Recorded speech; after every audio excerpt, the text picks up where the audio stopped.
धर्मशाला block अंतर्गत नीलपुर ठारे महाविनायक लघु खनिज परिवहन मालिक संघर नूतन गृह उद्घाटित हो जाइछि। धर्मशाला विधायक प्रणव कुमार बलवंतराय उद्घाटक भाव जोगदे गृह को उद्घाटन करथिले।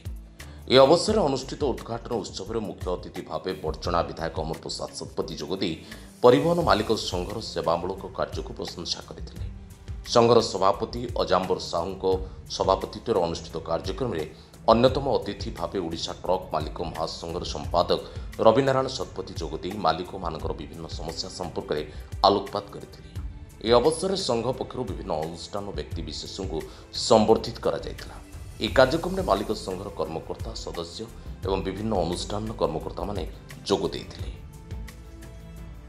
समस्ते मिसिकी गोटे भल लोकेशन रे महाविनायक लघु खनिज परिवहन संघ गठन करिसंती। धन्यवाद देवी तांको टीम वर्क को निजस्व उद्यम रे निजस्व चेष्टा रे एते बड़ कार्यालय करिपारिचंती जो थे गाड़ी मालिक माने बसी पारिबे मीटिंग करि पारिबे बहुत व्यवस्था करिचन। सेतिमै तांको टीम को बहुत बहुत धन्यवाद। समस्या तो निश्चित भाव में सबू वर्गर अच्छी एवं जो माने परिवहन व्यवसाय करुचंती सम्मानजनक भाव में आईनगत रास्तार समस्यार समाधान हो पार।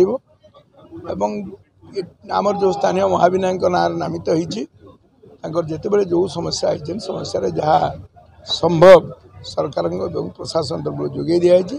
आगामी दिन में जो कार्यालय कले एकाठी होवार सुजोग हम और सबुठ बड़ कथा हूँ गुड़े रिलीफ काम कर सामाजिक दायित्व निर्वाह कर संघ को बहुत अभिनंदन। आज जो दुई जन विधायक आम गहन में थिले जो मानकर बुझिबार शक्ति अच्छी दक्षता अच्छी एवं लोकप्रिय नेता तेणु से जो प्रतिश्रुत देते मोर भरोसा अच्छी।